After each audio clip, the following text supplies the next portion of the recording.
আলহামদুলিল্লাহ আলহামদুলিল্লাহি ওয়া কাফা ওয়া সালামুন আলা ইবাদিহিল্লাযিনা ইসতাফা আম্মা বা'দ। দর্শক, আসসালামু আলাইকুম ওয়া রাহমাতুল্লাহি ওয়া বারাকাতুহু।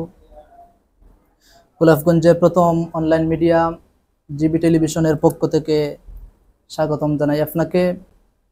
জিবি টেলিভিশনের নিয়মিত আয়োজন জিবি ধর্মকর্ম অনুষ্ঠানে আজকে আলোচক হিসাবে উপস্থিত হয়েছেন আমাদের গোলাপগঞ্জের গৌরব, আমাদের অহংকার, তরুণ বক্তা, সুমিষ্টভাষী উদীয়মান, আমাদের সকলের পরিচিত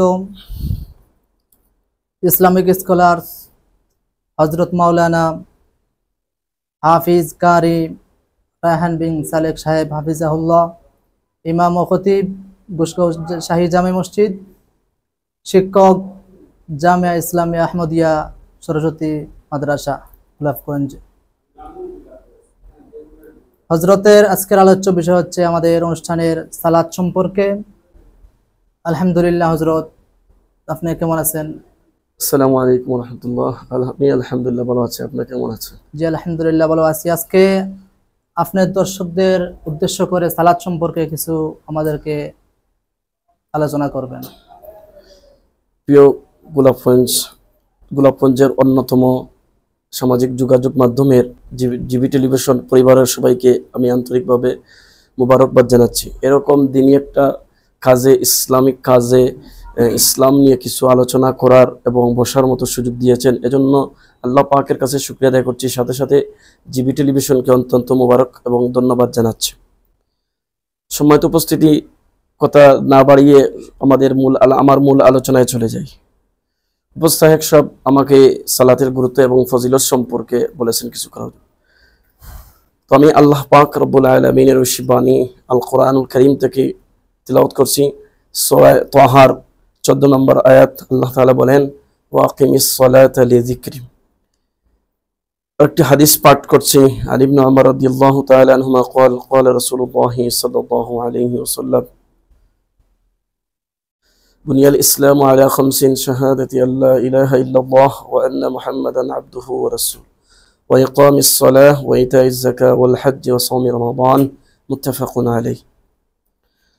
আলহামদুলিল্লাহ, এই যে সালাতের গুরুত্ব, আল্লাহ তাআলা কোরআনুল কারীমের প্রায় 82 বারের পরে সালাতের কথা এনেছেন। নবীজি সাল্লাল্লাহু আলাইহি ওয়াসাল্লাম যে বিষয়ের জন্য তাকিদ দিয়েছেন সেটা হলো নামাজ। নবীজির শেষ কথা ছিল আসসালাহ আসসালাহ, নামাজ। নামাজ ইসলামের ভিত্তির মধ্যে দ্বিতীয় ভিত্তি।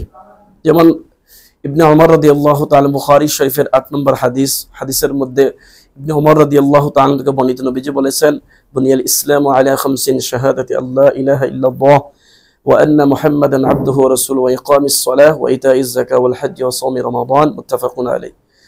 তো ঈমানের পরে এখানে নামাজের আলোচনা এনেছেন। ইসলামের মূল ভিত্তি হলো পাঁচটির মধ্যে দ্বিতীয়তম হলো নামাজ। নামাজ হলো মুমিনের উপহার স্বরূপ। আল্লাহ রাসূল সাল্লাল্লাহু আলাইহি ওয়াসাল্লাম বলেছেন, আস-সালাতু মি'রাজুল মুমিনিন, মুমিনদের উপহার হলো নামাজ। আমি আপনাদের সামনে যে বিষয় নিয়ে আলোচনা করতে চাই, সালাতের গুরুত্ব এবং ফজিলত। আল্লাহ তাআলা আমাদেরকে দুনিয়াতে পাঠিয়েছেন আল্লাহ তাআলার একত্ববাদ করার জন্য। ঈমানের পরে যেই বিষয়টা, এটা হলো নামাজ। আল্লাহ তাআলা সূরা বাকারার 2 নম্বর আয়াতে আল্লাহ বলেছেন, আল্লাযীনা ইউমিনুনা বিল গায়বি ওয়া ইউকিমুনাস সালাহ ওয়া মিম্মা রাযাকনাহুম ইউনফিকুন। এটা সূরা বাকারার 3 নম্বর আয়াত। আল্লাহ বলেন, আল্লাযীনা ইউমিনুনা বিল গায়বি, যারা অদৃশ্যের উপর ঈমান এনে। এরপরে বলেছেন ওয়া ইউকিমুনাস সালাহ, ঈমানের পরে নামাজের কথা এনেছে। আল্লাহ আর একাতে বলেন, ওয়াকিমিস সালাতা লিযিকরি, যে আমার স্মরণার্থে তোমরা নামাজ কায়েম করো। এজন্য আমাদের সবার উচিত নামাজ পড়বো। নামাজ পড়লে গুনাহ মাফ হয়। এটা মিশকাত শরীফের হাদিসের মধ্যে আছে এবং বুখারী শরীফের হাদিসের মধ্যে আছে। তো নামাজ আমরা একা পড়লে হবে না। আরেক আয়াতে আল্লাহ বলেন, ওয়া'মুর আহলাকা বিস-সালাহ ওয়াসতাবির আলাইহা লা নাসআলুকা রিজকা নাহনু নারযুকুক। আপনি একা পড়লে হবে না, সবাইকে নামাজ পড়ার আদেশ দিতে হবে। নবীজি, আপনি নিজে নামাজ পড়ুন এবং আপনার পরিবার বর্গকে আহালদেরকে আপনি নামাজের জন্য আদেশ করুন। আপনি নিজে নামাজ পড়ুন। এই নামাজ প্রত্যেক মুসলমান নর নারীর উপর আল্লাহ তাআলা ফরজ করেছেন।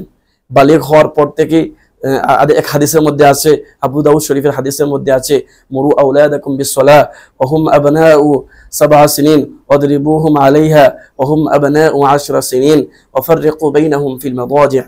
এই হাদিসের মধ্যে আল্লাহ রাসূল সাল্লাল্লাহু আলাইহি ওয়াসাল্লাম বলেছেন, তোমরা তোমাদের সন্তানদেরকে নামাজের আদেশ দাও। 7 বছর হলে তোমরা নামাজের আদেশ দাও, আর 10 বছর হলে যখন সন্তান নামাজ পড়ে না তখন তোমরা তাকে প্রহার করেও নামাজ পড়াও, মৃদু প্রহার, হালকাভাবে প্রহার করে নামাজ পড়াও। এবং এরপরে বলেছেন ওয়াফাররিকু বাইনাহুম ফিল মাদাজি', তাদের বিছানাটাকে তোমরা পৃথক করে দাও। তো এই যে আলোচনার মূল বক্তব্য হলো আমরা নামাজ পড়ব। আল্লাহ তাআলা আমাদের উপর নামাজ ফরজ করেছেন। নবীজি সাল্লাল্লাহু আলাইহি সাল্লাম মেহরাজে গিয়েছেন, প্রথম উপহার যেটা ওইটা নামাজ এনেছেন। এবার আসুন, নামাজ না পড়লে আল্লাহ রাসূল এক হাদিসের মধ্যে বলেছেন, মান তারাকা সালাতান মুতাআম্মিদান ফাকাদ কাফারা, যে ব্যক্তি নামাজ স্বেচ্ছা ছেড়ে দিল সে যেন কুফরি করে ফেললো, কুফরি কাজ করেছে। আর মুসলমান এবং বেঈমান মুনাফিকের মধ্যে পার্থক্য হলো নামাজ। যেমন আল্লাহ রাসূল সাল্লাল্লাহু আলাইহি সাল্লাম হাদিসের মধ্যে বলেছেন, বাইনার রাজুলি ওয়াল কুফরি তারকুস সালাহ, মুমিন এবং এক হাদিসের মধ্যে বলেছেন বাইনাল আবদি ওয়াল কুফরি ইল্লা তারকুস সালাহ, মুমিন এবং কাফেরের মধ্যে পার্থক্য হলো নামাজ। এজন্য আমরা নামাজ পড়ব, নামাজের প্রতি যত্নবান হব। নামাজের মধ্যে একটা শান্তি, এই শান্তিটা অন্য কোথাও মিলে না। মুমিন যখন, আল্লাহ রাসূল সাল্লাল্লাহু আলাইহি সাল্লাম বলেন, যখন বান্দা যখন সিজদার নিকটবর্তী হয়, আকরাবু মা ইয়াকুনুল আবদু মির রাব্বিহি ওয়া হুয়া সাজিদুন ফাআকসিরুদ দুআ, বান্দা যখন সিজদার মধ্যে যায় এর চেয়ে নিকটবর্তী আর কোনো মাধ্যমে আল্লাহর কাছে পৌঁছানো যায় না, পৌঁছতে পারে না। এজন্য আল্লাহ রাসূল সাল্লাল্লাহু আলাইহি সাল্লাম বলেন, আরেক হাদিসের মধ্যে বলেন, কুররাতু আইনি সালাহ, নামাজ হলো আমার চক্ষুর শীতলের মণি। এজন্য আমরা নামাজের প্রতি গুরুত্ববান হব, নামাজ পড়ব, নিজে নামাজ পড়ব এবং পরিবার বর্গকে নামাজের আদেশ দিব। আর পুরুষের জন্য নামাজ কিভাবে পড়বে, ওয়াক্ত হওয়ার সাথে সাথে, আযান হওয়ার সাথে সাথে পুরুষরা মসজিদে গিয়ে নামাজ পড়বে। আর নারীদের তরিকা হলো নামাজ পড়ার আযান হওয়ার সাথে সাথে আউয়াল ওয়াক্তে বাড়িতে নামাজ পড়বে। এদিকে আমরা আলোকপাত করব। আল্লাহ তাআলা হাদিসের মধ্যে বলেছেন, আউয়ালু মা ইউহাসাবু বিহিল আবদু ইয়াউমাল কিয়ামাতিস সালাহ, কিয়ামতের দিন সর্বপ্রথম নামাজের হিসাব হইবে। যে নামাজের হিসাব দিতে পারবে তার হিসাবটা সহজ হয়ে যাবে, আর যে দিতে পারবে না সে ক্ষতিগ্রস্ত হবে। এজন্য আমরা নামাজের প্রতি যত্নবান হব। প্রিয় দর্শকের উদ্দেশ্যে এই কথাটাই বলতে চাই যে আমরা নামাজের প্রতি যত্নবান হব, নিজে নামাজ পড়ব এবং অন্যকে নামাজ পড়ার জন্য তাকিদ দিব। কারণ ইসলামের মূল ভিত্তি হলো 5টি। এই 5টির মধ্যে দ্বিতীয় হলো ঈমানের পরে যেই কথাটা এনেছেন রাসূল, নামাজের কথা এনেছেন। আর আল্লাহ তাআলা কোরআনুল কারীমের একবার নয় 82 বারের চেয়েও আল্লাহ তাআলা নামাজের কথা এনেছেন। যেখানে ঈমানের কথা এনেছেন সাথে সাথে নামাজের কথা এনেছেন। যেমন আল্লাহ তাআলা সূরা বাকারার 3 নম্বর আয়াতে আল্লাহ বলেন, আল্লাযীনা ইউমিনুনা বিল গায়বি ওয়া ইউকিমুনাস সালাহ, এখানে দেখেন ঈমানের পর নামাজের কথা এনেছেন। এরপরে আল্লাহ তাআলা বলেন, ওয়া আকিমুস সালাতা ওয়া আতুজ যাকাত, তোমরা নামাজ কায়েম করো আর যাকাত দাও। নামাজ কায়েম করো, নামাজ পড়লে শুধু নামাজ কায়েম কিভাবে আমরা করব? নামাজ পড়লে নামাজটা কায়েম হয়ে যায়। এজন্য আমরা 5 ওয়াক্ত নামাজের প্রতি গুরুত্ব দিব। আল্লাহ রাসূল সাল্লাল্লাহু আলাইহি ওয়াসাল্লাম আরেক হাদিসের মধ্যে আল্লাহ রাসূল বলেছেন যে মিফতাহুল জান্নাতিস সালাহ, নামাজ বেহেশতের চাবি। একটা রুমে ঢুকতে হলে আপনাকে চাবির প্রয়োজন। চাবি ছাড়া যেমনই আপনি রুমে ঢুকতে পারবেন না, ঠিক তেমনি ভাবে নামাজ ছাড়া আপনি জান্নাতে যেতে পারবেন না। জন্য জান্নাতে যেতে হলে আপনাকে নামাজ পড়তে হবে। আপনি সবাই 5 ওয়াক্ত নামাজ জামাতের সাথে পড়ার ইরাদা করব। আর পরিবার সবাইকে নামাজ পড়ার জন্য আমরা তাকিদ দেব, আদেশ দিব। এই যে আলোচনা করলাম, আল্লাহ যেন এই আলোচনার উপর আমাকে আমল করার তৌফিক দান করেন।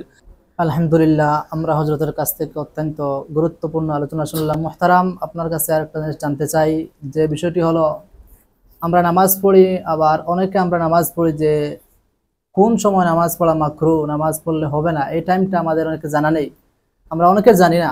বিষয় এই সম্পর্কে আপনি দুই একটি কথা বললে উপকৃত হইতাম। ধন্যবাদ উপস্থাপক সাহেব, আপনাকে অসংখ্য মোবারকবাদ জানাচ্ছি এরকম একটা প্রশ্ন করার জন্য। এটা আসলে আমরা অনেক মানুষ এটা জানি না যে নামাজ কখন পড়তে হবে। তো নামাজ তিনটা সময় আছে, এই 3টার সময় আপনি নামাজ পড়া নিষিদ্ধ।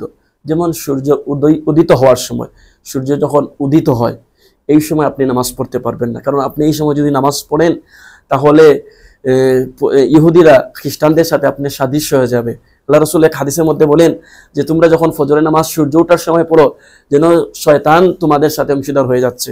এজন্য আমরা ফজরের সময় যখন সূর্য উদিত হয় এই সময় আমরা নামাজ পড়বো না। এরপরে বলেন যে দ্বিতীয় যেটা সময় এটা হইলো ঠিক দুপুরে। আমরা তো যেটাকে আমরা সহজে বুঝি যে ঠিক দুপুর হলো 12টা, যে এই সময় 12টা নির্ধারণ করেছেন, আমরা অনেকে এটা বুঝি। এই ঠিক দুপুর সূর্য মূল কথা 12টা না, যে পরিভাষায় বোঝানো হচ্ছে যে এই সময়টা, যেই সময়টা সূর্য মাথার উপরে থাকে এই সময় আপনার নামাজ পড়া নিষিদ্ধ। আর তৃতীয় যে সিরিয়ালটা দেওয়া হয়েছে নামাজ পড়তে পারবেন না নিষিদ্ধ সময়, এটা হলো সূর্য অস্তের পরে, এই সময় নামাজ পড়া যাবে না। এই জন্য আমরা এই টাইমের দিকে, এই সময়ের দিকে, যে সময় নামাজ পড়লে নামাজ হবে না, এটা থেকে আমরা বেঁচে থাকতে পারি।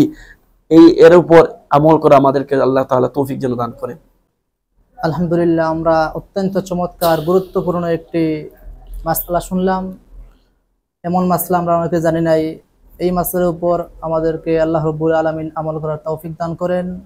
আলহামদুলিল্লাহ, আমরা প্রিয় হযরতের কাছ থেকে, হযরত মাওলানা হাফিজ কারি রায়হান বিন সালেক সাহেবের কাছ থেকে নামাজ সম্পর্কে অত্যন্ত চমৎকার সংক্ষিপ্ত আলোচনা শুনলাম। আল্লাহ রাব্বুল আলামিন আমাদের সকলকে আমল করার তৌফিক দান করুন। আমরা সকলে ভালো থাকি, সুস্থ থাকি ইনশাআল্লাহ। আগামী অনুষ্ঠানে আবার আপনাদের সাথে দেখা হবে। আসসালামু আলাইকুম ওয়া রাহমাতুল্লাহি ওয়া বারাকাতুহু।